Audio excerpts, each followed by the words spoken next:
Hello, Internet. Welcome back to that Silverline show on Tuesday. I'm your host, Tim TK, joined as always by Brent Larson. Hi. And Intro just needs more bombast. yeah, exactly.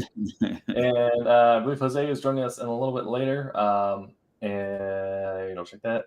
And David is finishing up some stuff from work, so we will maybe hear from him. And Ron is currently on vacation over in Maine, so I wish him all the best. But we will be carrying tonight's show for the time being. I'm actually just shoot Jose a message real quick, because he may also fall asleep. And we'll be talking about horror comics. So, Nice. Something that I think is actually going through a little bit of a resurgence right now, especially with ID and all that. And the Godzilla estate licensing out to literally every publisher on the planet right now. I don't know if you've saw any of them, Brett, but DC, Marvel, ID, and I think Image are all running Godzilla books right now. Really? Yeah. Next up, the Peanuts gang versus Godzilla. I mean, I already love some of the Archie crossovers, so I won't be surprised if we got an Archie versus Godzilla at some point. Which, if you want a good weird Halloween read, listeners, Archie versus Alien or Archie versus Predator, really good. There is? Really? Yes. Who wrote it, you know? I have the technology. Thank you. I suppose I could Google it myself, but I'm much too comfortable. Okay, Archie versus Predator, written by Alex DeCampi. Huh. Yeah. And it was pretty good, huh? Yeah. It's pretty good. Ran for a couple of issues, and then you can also get like a paperback trade for it. Cool. Yeah. It's good to read. So, getting into the kind of the crux of tonight's topic, writing horror comics. With Brent, what is your experience with writing horror as a genre, kind of at all, or throughout your many different facets, since you write for a lot of different mediums, and then coming down to how that works into comics? Well, to tell you the truth, comics. I think I have done some comic writing with horror stuff, and it's the least intuitive of the mediums that I've worked in for horror, which isn't to say it can't be done, because horror movies, I mean, obviously have all kinds of stuff in their toolbox to use. They've got music, they've got lighting, they've got crazy camera angles, they've got all this kind of, they can evoke, claustrophobia, all that kind of stuff. And then novels, of course, if you can set up a really good scene in a novel, or I've written several horror type short stories, and they're pretty, it's not too hard to do it if you can really just kind of know what you're going for. I remember writing for a Lovecraft contest, and it was just really fun to kind of evoke that style, and it was different from other short stories that I've written. But then there's comics, and I remember reading some horror comics and being like, I'm not sure this is hard for me to really get into a horror mindset, because I mean, still pictures, you're filling in a lot of the blanks yourself, and if you're not already in that mindset, then it's kind of a struggle. Sure. But having said that, it can be done. I've seen it, and so I have a lot of experience with it. But I am kind of excited about, especially some of I can't even remember the publisher, but they're starting to do more anthology horror comics right now, which I like the idea of more sometimes in the execution, but kind of goes without saying. So, Sure. yeah. How about you? For me, my first published works were actually horror short stories. So, uh, I mean, it's not really like, I mean, I think horror shares kind of this overtone, like theming cross pollination with grim, dark, or gothic epics, which are kind of more my favorite genre of thing to deal with. But um, my first got into writing, one of the things I naturally gravitated towards was being able to uh, almost. I mean, I talked about this before about how horror is like an inverse of comedy, right? They hit on a lot of the same ideas, but require similar pacing and understanding of each other, which is why Keenan is now, uh, um, yeah, my uh, I'm trying to remember his name now. Shoot, it's not Keenan. But the guy who wrote Out, Keen Peele. Jordan Peele is so good at writing horrors because he understands comedic timing. Yeah. And I found that my writing gags was something that like I could do, but it wasn't necessarily like the best at, or that I was super into it. So I wasn't the best at it because my heart wasn't in it. But I could flip the gag and make it like, oh, we could just have a sudden drop into something that is deeply unpleasant to visualize, or something that impedes on something that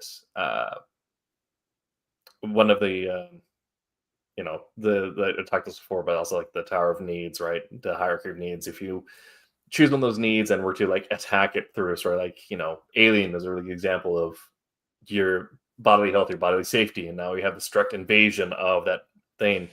And if you get the timing on that right, you can make this really good pop moment. Pun intended.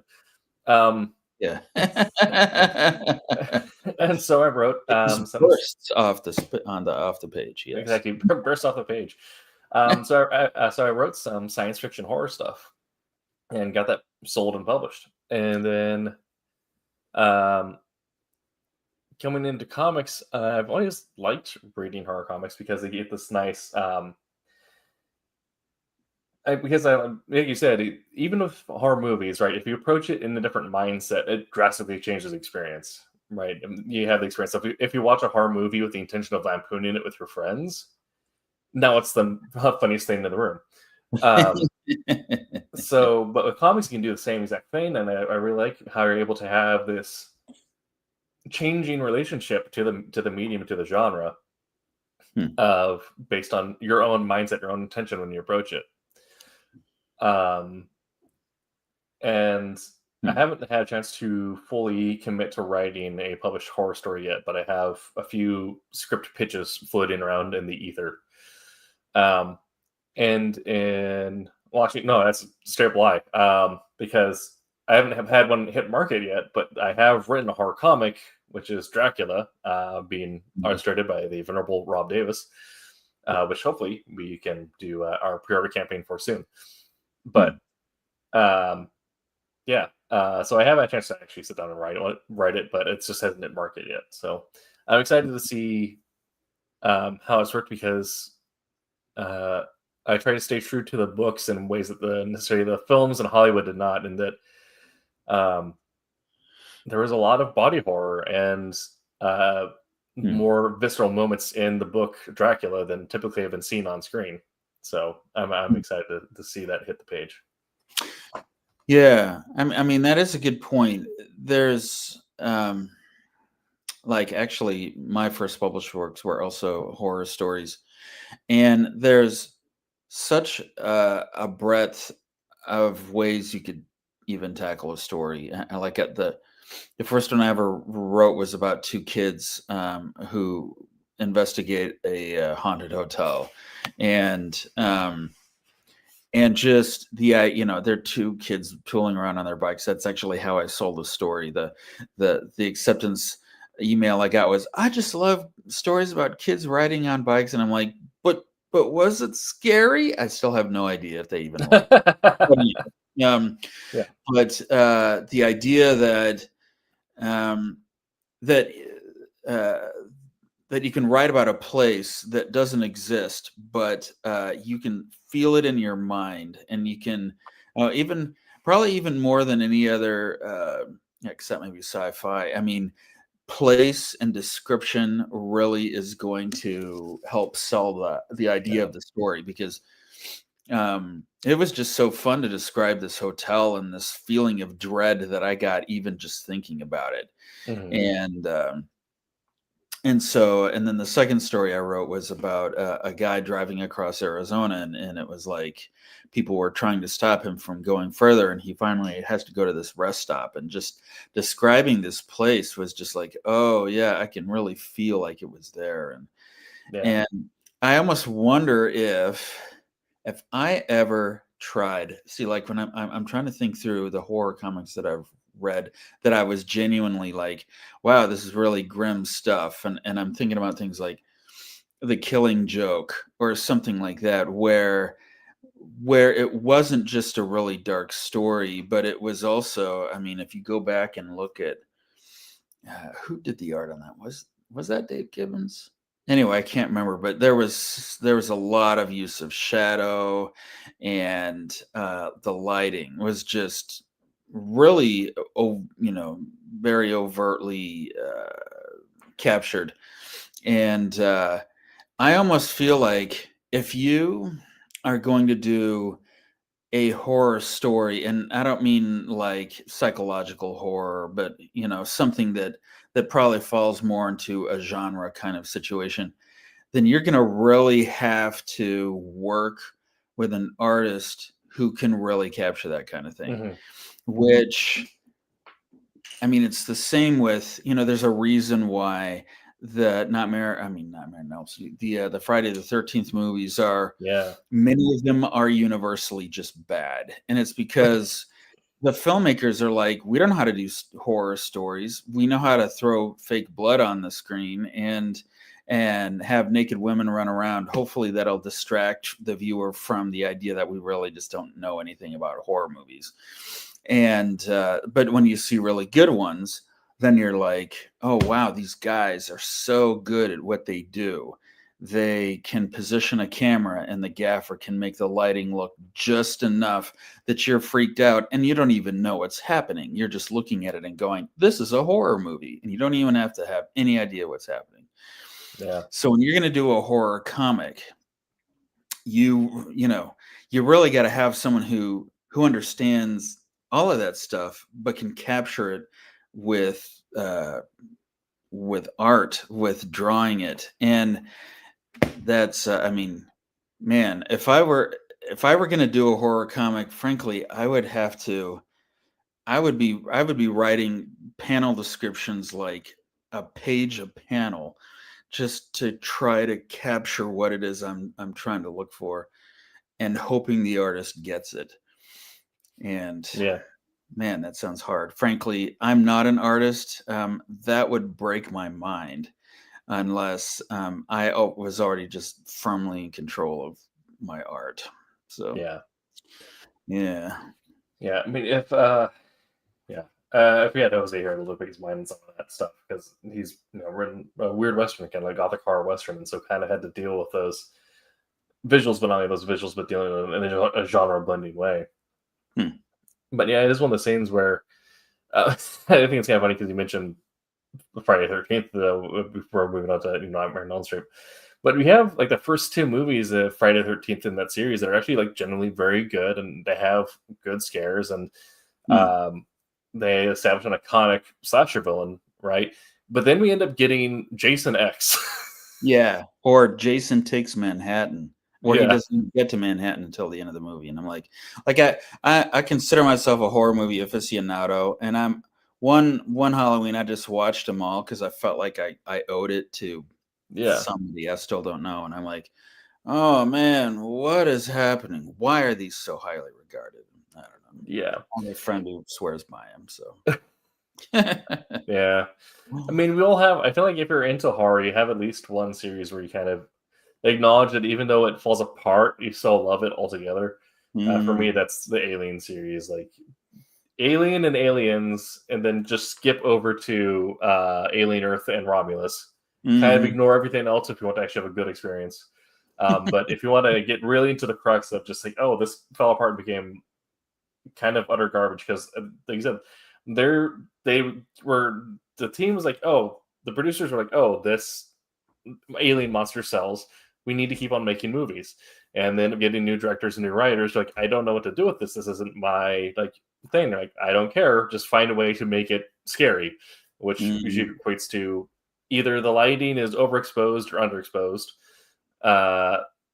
they are hyper focused on random moments that don't actually contribute to the actual plot or to the scare factors, and then you just have best boys and grips off camera just throwing buckets of blood on people Yeah. to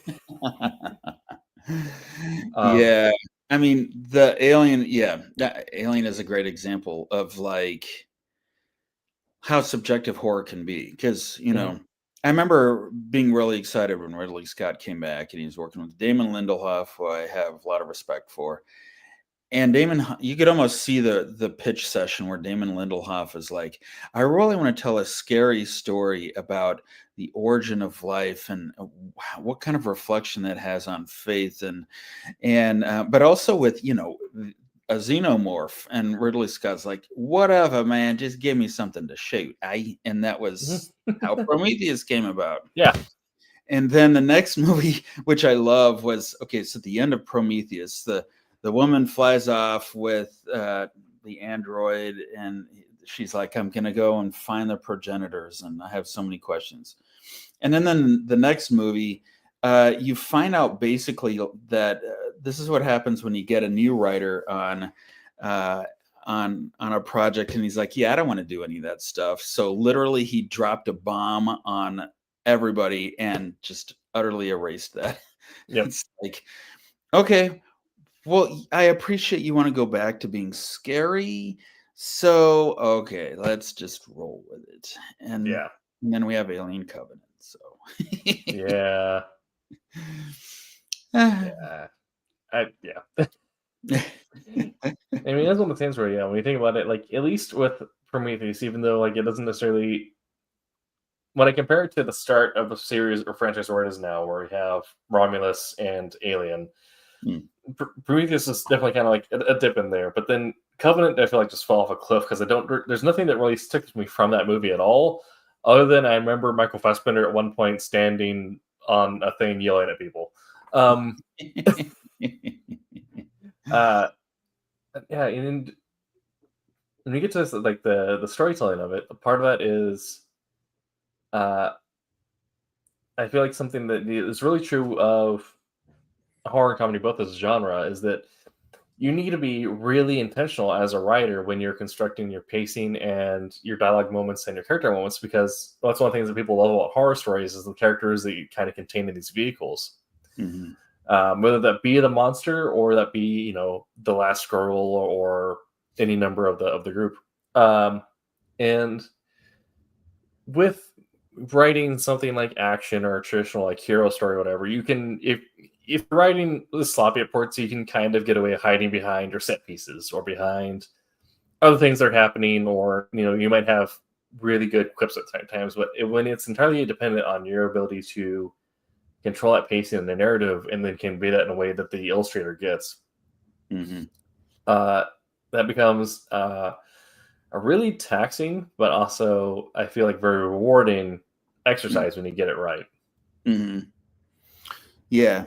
Yeah, you're right. And I mean, it also, I guess it depends. See, when I think that there are different genres, obviously, of horror movies, and like I was saying, my friend who really likes, I think, the garage band feel of the Friday the 13th movies, Yeah. he rates the movies on the creativity of the kills, basically. Mhm. And I'm like, okay, I'm not a slasher guy. I like more like psychological dread. Uh, you know, the angst of a camera set up this. So, but I also like the characters. Now, in Mhm. the Friday the 13th movies, you don't care about the characters because they're just going to get the chop anyway. In fact, Yeah. you don't really even care about Jason. I mean, he's basically like a cyclone with a machete. Yeah. So, okay, fine. But if I'm really looking at why I love the genre, it does present the idea that you need to care about the people who are either going to live or die.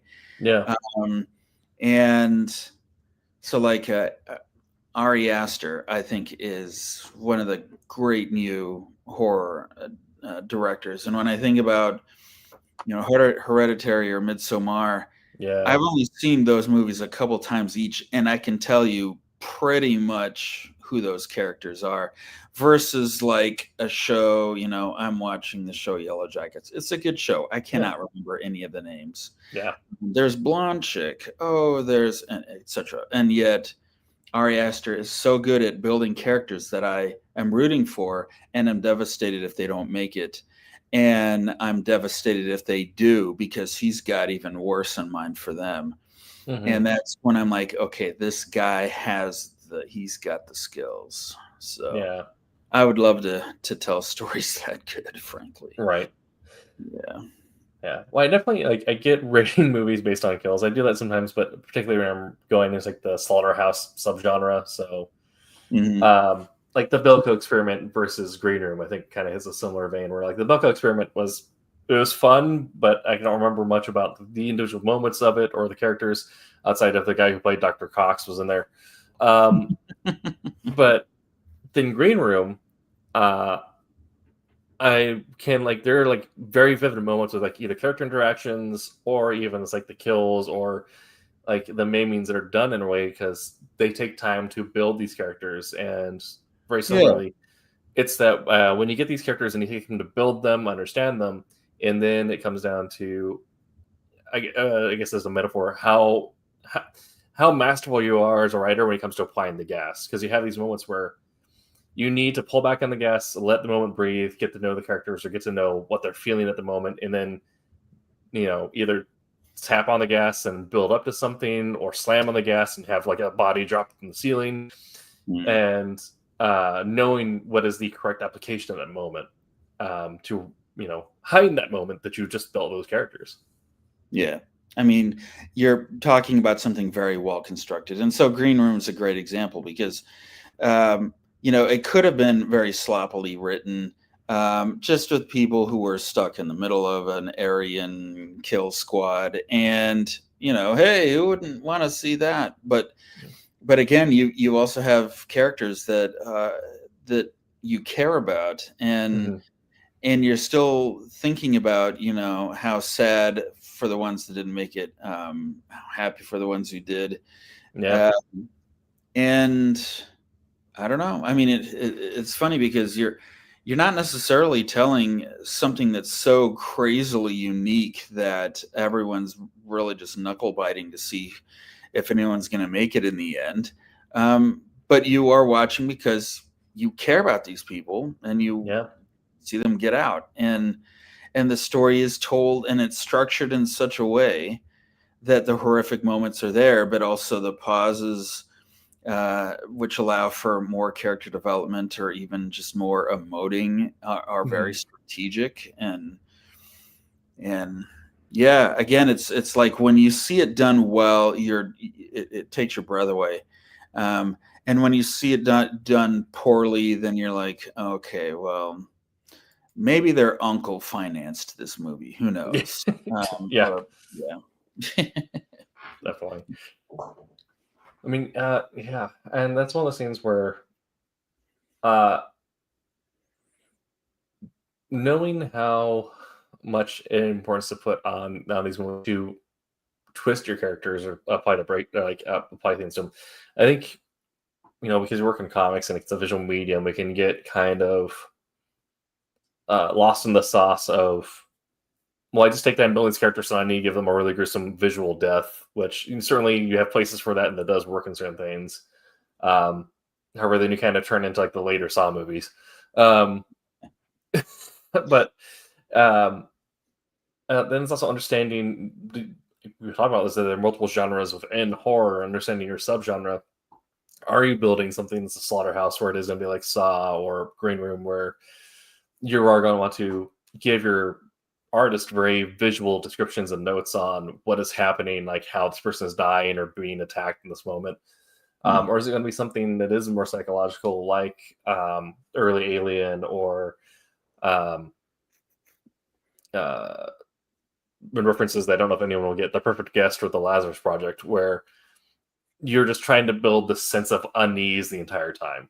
And maybe your visuals aren't necessarily present, and you go from the guy getting skewered on panel, and you just have like this moment of them dying bloodily on the page, or versus the panel where it's just their bloody hand dangling into frame. Right. Yeah.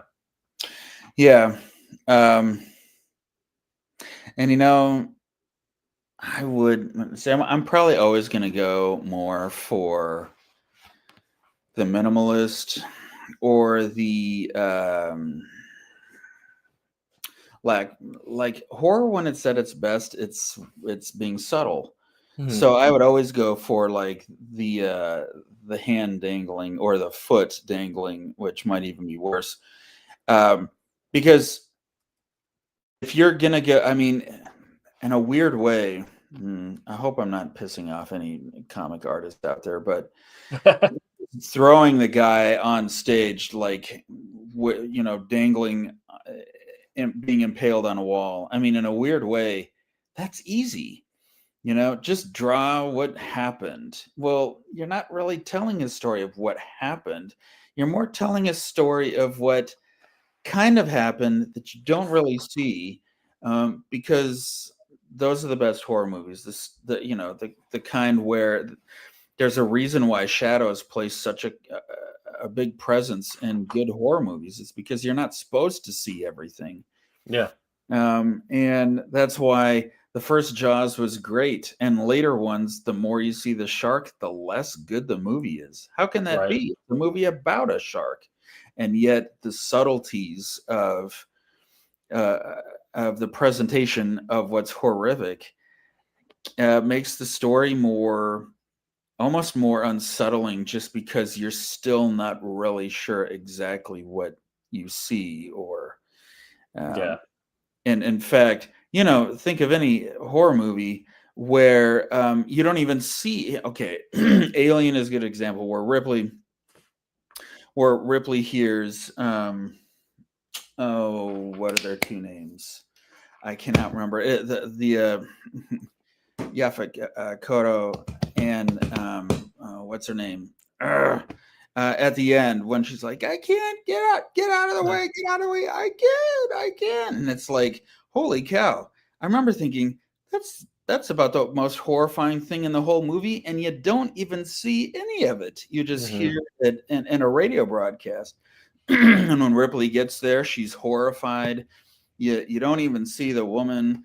You see Yaphet Kotto lying in the shadows, and you're like, whoa, that's some pretty crazy stuff. And I don't even know exactly what happened. I mean, that is a fantastically horrific scene. Yeah. And exactly to that point, like, and it's not to say that as a writer you can't, or a writer and artist team, you can't create something that is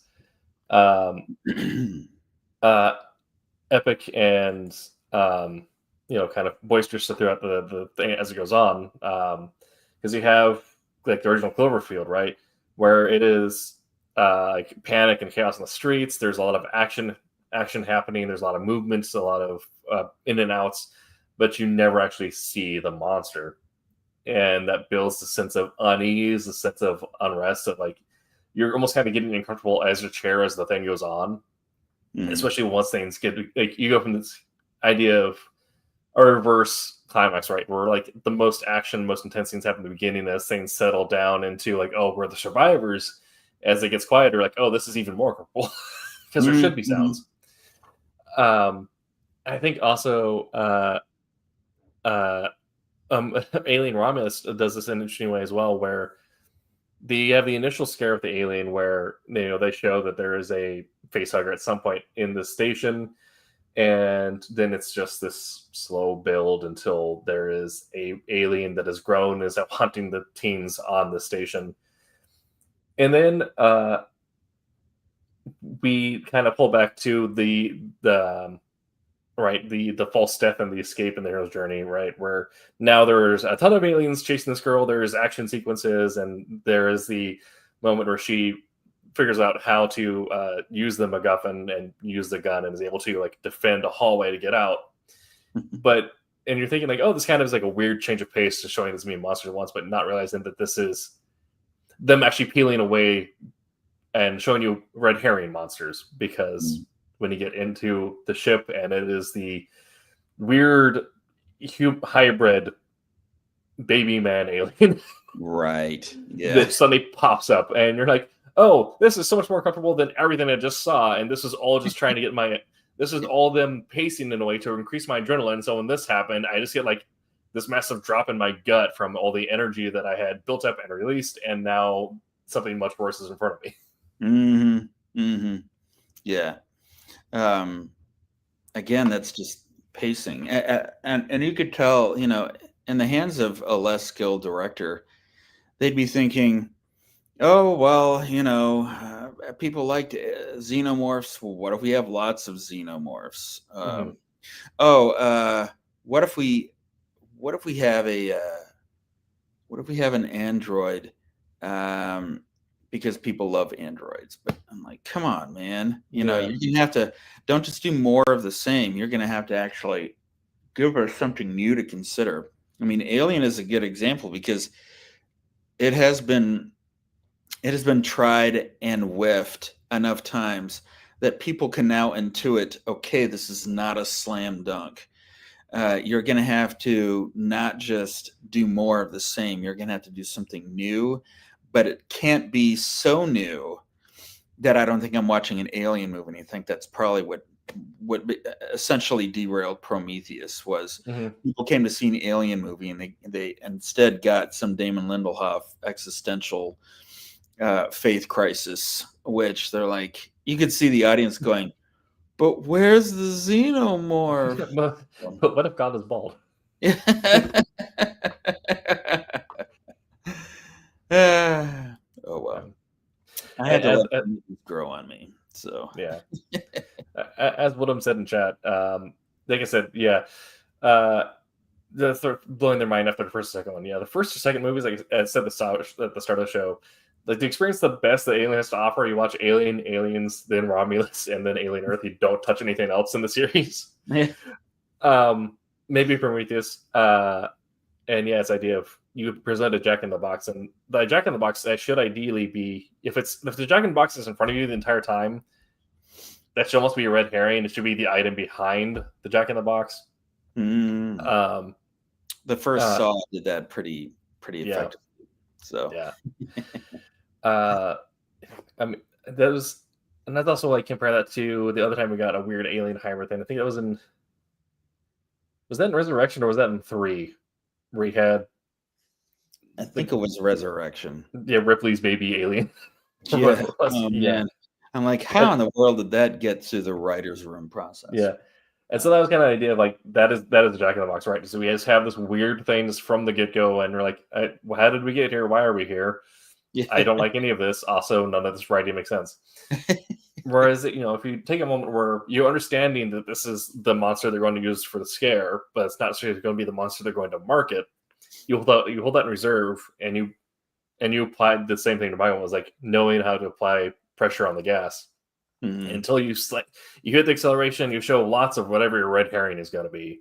And then when you think you've hit, you're stopped, you hit park, and everyone's like, you're getting out of the car. That's when suddenly, like you hit the gas again, and everyone gets tugged on as they're, they're trying to get out. Yeah. Yeah. It's funny because, I mean, aliens are now. Did you get a chance to read Avengers versus Aliens? Or Aliens I'm currently reading as it updates on the Marvel Ultimate app or whatever it is. It's actually pretty good. I enjoy it, yeah. And they actually, Jonathan Hickman wrote it. So I'm like, okay, this isn't going to be too bad.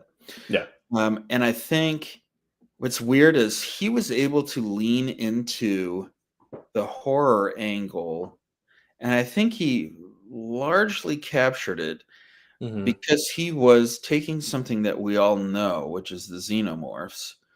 And your first thought is, well, wouldn't Thor basically just call down lightning and destroy all of them? Weirdly enough, no. In fact, Earth is decimated because of and the progenitors are in there too, and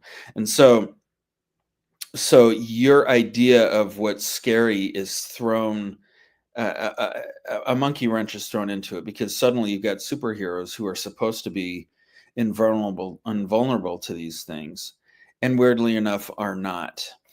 And that's an angle that comics can take that you'll never see in a movie. I Hmm. mean, what would happen if Iron Man squared off against a bunch of xenomorphs? Well, I have an answer now because I've read that comic book series, but you'll never see that in a movie.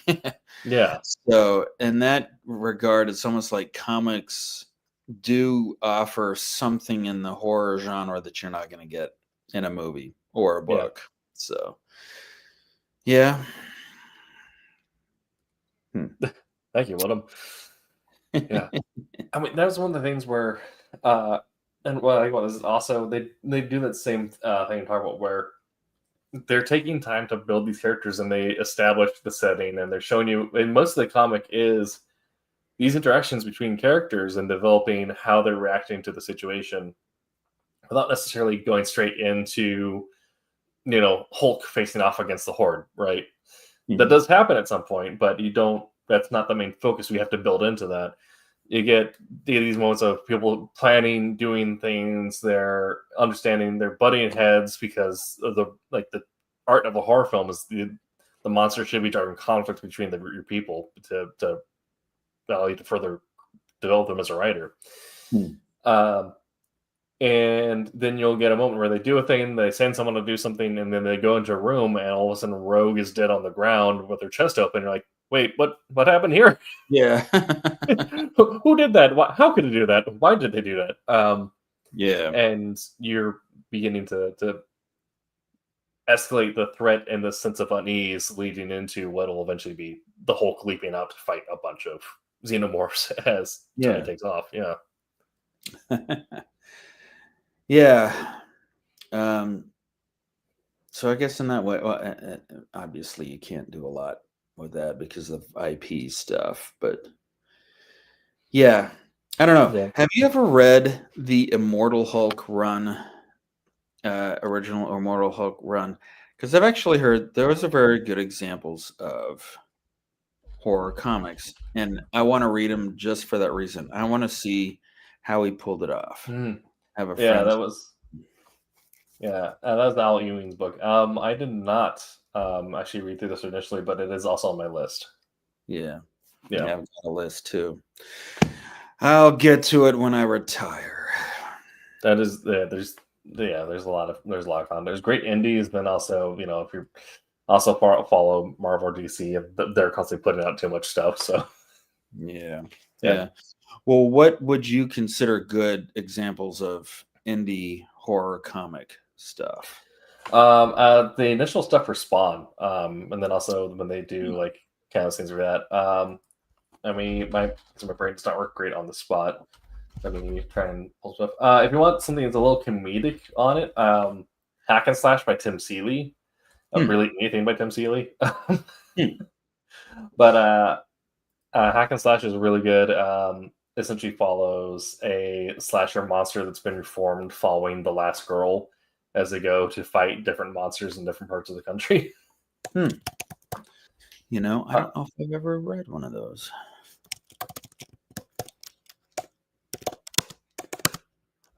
Huh.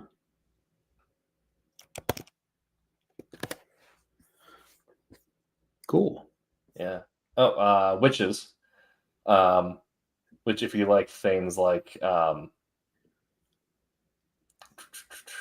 what was that movie? That found footage movie that everyone thought was Blair real. Witch. But Yeah. yeah, Yeah. Which was uh, this? Yeah, I thought. yeah, uh, which is really good examples of that as well. And it's again it's the idea of understanding where you fall in the subgenre because those are like two wildly different titles. um, Yeah. but understanding how you apply the pacing, whereas like which is going to be a lot of slow burn at moments, a lot of you're just tentatively pulling on the gas and then showing a little bit of something and then pulling back. Whereas hack and slash, there are going to be moments where you're spending a lot of time with these characters, being to know each other. Then also you slam on the gas, introduce something that they need to fight or kill, or it's trying to kill them, or that has killed someone, and then you pull back to their reactions. You know it, you might slow burn a little bit, then you slam on the gas again. And even though it is like admittedly like a hilarious series with very funny moments, there's also moments where you're like genuinely unease because they will throw in some intense body horror or some intense invasion of one of your hierarchy of needs moments where like, oh, I don't like this guy doing something to this person's eye right now. I don't like that. Okay, interesting. Yeah. Nail Biter is pretty good, I think. Oh yeah. It's funny is I'm always kind of on the hunt for horror comics just because I wanna analyze them. Because like I said, I've seen some comics that I just remember thinking this was billed as a horror comic and it's not sticking the landing, and I'm not sure why that is. And I think a large part of it is the art is not any horror presentation. And so or maybe the writer is being melodramatic, or trying, is writing a story that's been too well worn or something like that. So I'm genuinely curious what else is out there. I think the ones we've mentioned, I think are actually really good examples. I kind of want to check out Hack and Slash because I don't think I've ever read one of those before. Yeah. I enjoy quite a bit, and also Tim is also just a very interesting guy. Tim Seeley is a very interesting guy to talk to. He's kind of out there and wackadoo creative, but guy is full of ideas. I know that something I've been meaning to check out, which I need to stop into my shop this week and pick up, is that we now have a new Twilight Zone series, which is just started up again. Yeah. Is it? It's probably anthology, I'm guessing. It's going to be anthology, and they're kind of going to like the classic idea of that it is classic psychological horror done through a sci-fi lens. Okay. And some of it looks very retro-futuristic, which is also kind of cool. I should look for that myself. I wonder if it's still on shelves. Do you know what the release date for that was? The first issue came out on the 24th, I think. Okay. So depending how fast your comic store moves, or if they ordered it. Yeah. There.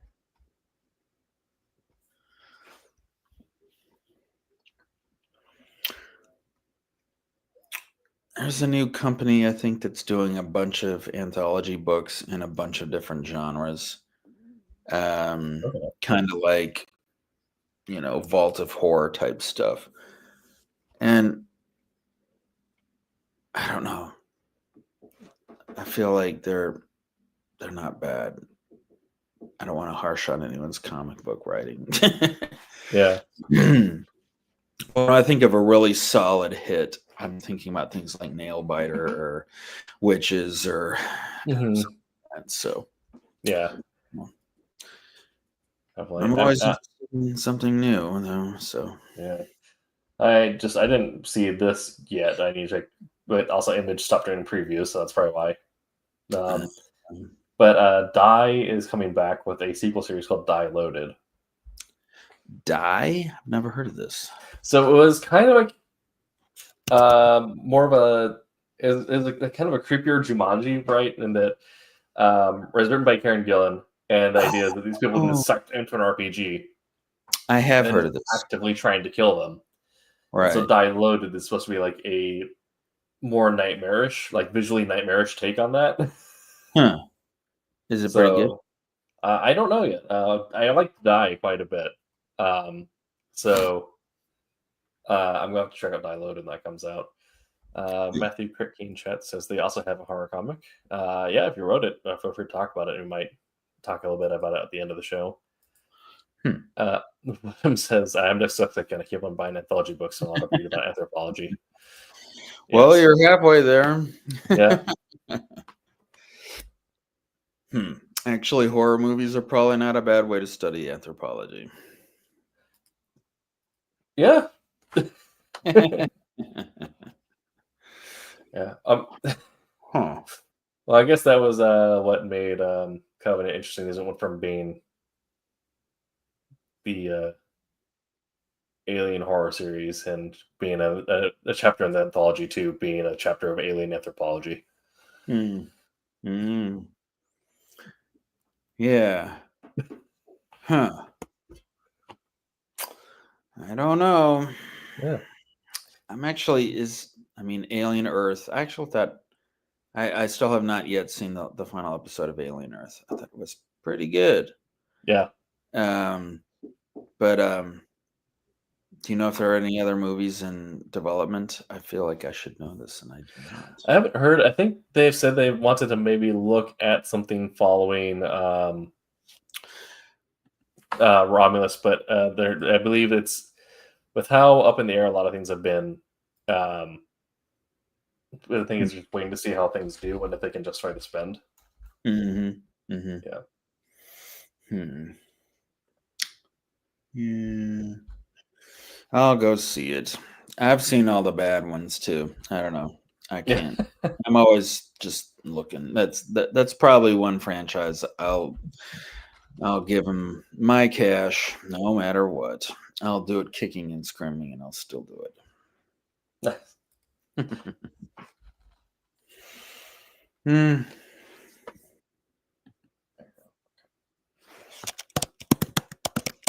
Okay, it's the kind of things we've hit on. We haven't really hit too much on the visuals, but also we haven't had Jose or David here to grab their take on it. But you kind of mentioned a little bit on it's lighting and framing takes a huge part of making it effective, and the level of gore can be subjective because some people like your grimdark hyperviolence and some people like more psychological stuff, and that's whatever you want to write is what you should write. But yeah, I don't know if comics really lends itself to one or the other, because I feel like you can do both pretty effectively if your artist knows how to use panel space really well. Yeah, agreed. Yeah. I myself am not a big hyperviolence guy. Like I said, I feel like the most horrific things I've seen in movies or in comics or books are when they're not really overt. Yeah. So I'll probably never write a hyper-violent book, but I'd love a crack at a horror.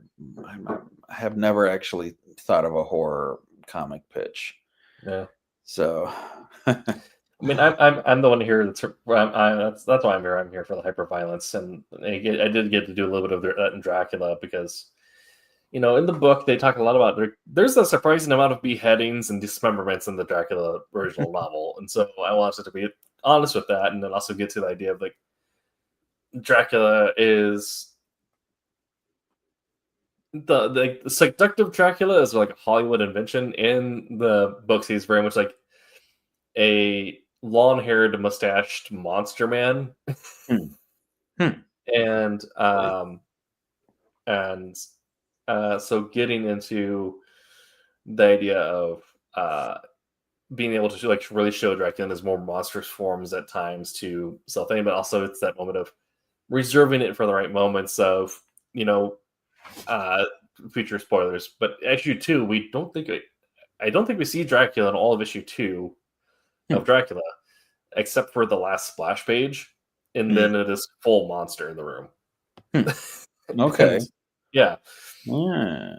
And that being a conscious choice of like, I'm trying to show the relationship between Seaward and Van Helsing and the what's her name? But the young lady that they're trying to save essentially because she's falling sick. And what's her name? It'll come to me. Yeah. But that became the idea of like, this is the focus of the story. Lucy. And then what?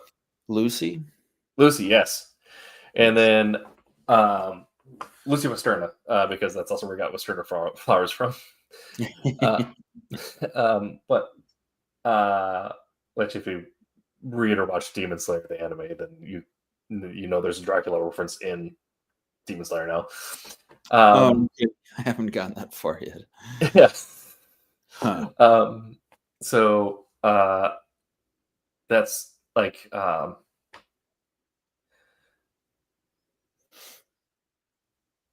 yeah, the that being the focus, like this is characters that's slow burning, and we are trying to build a sense of unease until we have the break. Like we just take our foot off the brakes, go full on the gas, and just crash the body through the ceiling. Mhm. Yeah, and working with Rob Davis, who understands, how he wants to lay out his panels, and isn't afraid to tell me, like, I'm going to do it this way.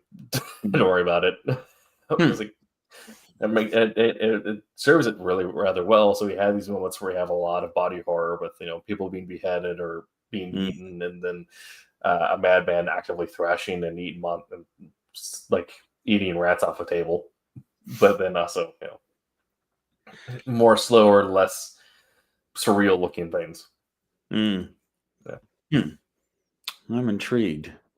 I mean, I think when I think hyperviolence, I feel like the artist is almost trying to say, this is why you're here, Mm-hmm. versus a really true horror comic where the artist can show hyperviolence, but it's not to basically titillate the audience and say, hey, check out how sick and demented I am, but actually that it is serving the purpose. Like I've read some pretty violent comics, and I remember there being elements of true horror where you're like, oh wow, that this shouldn't be happening, or something like Yeah. that, as opposed to, oh man, I bet you the artist just really just wanted to show this thing because or she just loves Yeah. drawing bloody stuff. So Well, like with anything, that the choice always needs to be in service of the story. And so, if that is, everything serving the hyperviolent visuals you want to create, in which case you're probably doing more so like a portfolio book or just like an image gallery of violence, and then creating a light narrative around with it. Or are you using that hyperviolence to showcase something about the story or the plot, where you could have a moment of hyperviolence in a psychological story where you leave that moment of violence being deeply terrified or deeply in awe of whatever just committed that act. Same like you could in almost any other genre where you think about like all the standard Jason Statham or Vin Diesel movies where it's just fight scene to fight scene to fight scene, and you're just kind of like, it's just Jason Statham being Jason Statham. It's the same thing over. But then compare that to John Wick in the way that they have built up this culture around the violence, and then they use that to reflect the characters in that world, and that like you leave each scene knowing how much more capable John Wick is, or how capable each of his opponents are in this world, where it's almost like in video game terms, you're using this to create almost like a sense of power scaling. But you can do that in horror, where you're creating the sense of suddenly have this moment of hyperviolence, and you know how potent this killing machine is in the room. Yeah. Yeah. Again, just it's almost. I mean, it's basically being strategic, and the best stories have an element of strategy. The writer is attempting to basically give you something built versus something blended. So, yeah, that's awesome. When it's done well, it makes me feel pretty good about life, actually. Yeah, exactly. Yeah. Okay. Oh, I just closed out something. 1 second.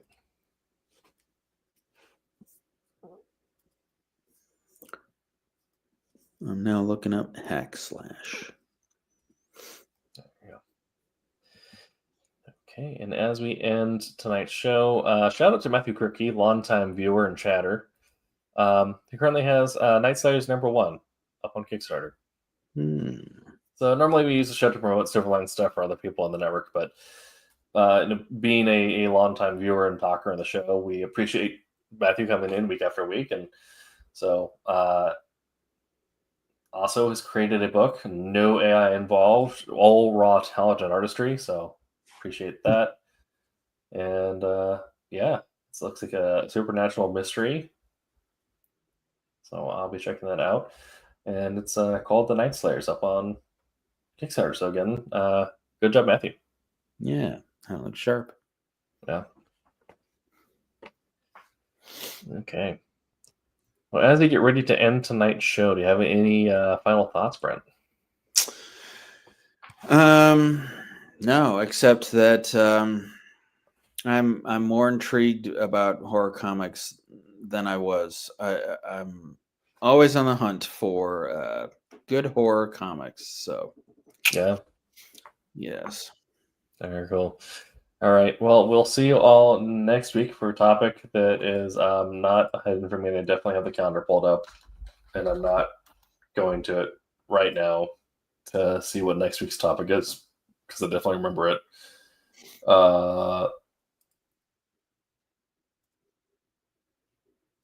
That's fine. Okay.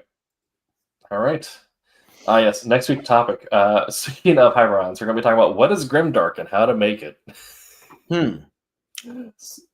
I confess I don't know what that is. It's I mean, if you want to, look up some Warhammer 40K lore primers, yeah, essentially it is the idea of this world or setting that is everything is so miserably grim and oppressive that is just the status quo, and hope does not exist in much of these worlds. Oh, okay. So it is a meta genre that can be applied to many different things. Interesting. Yeah. Okay. Groovy. All right. Well, we'll see you all next week. But until that time, make mine Silverline. Silverline. Hi, I'm Dave Dorman. Make mine Silverline.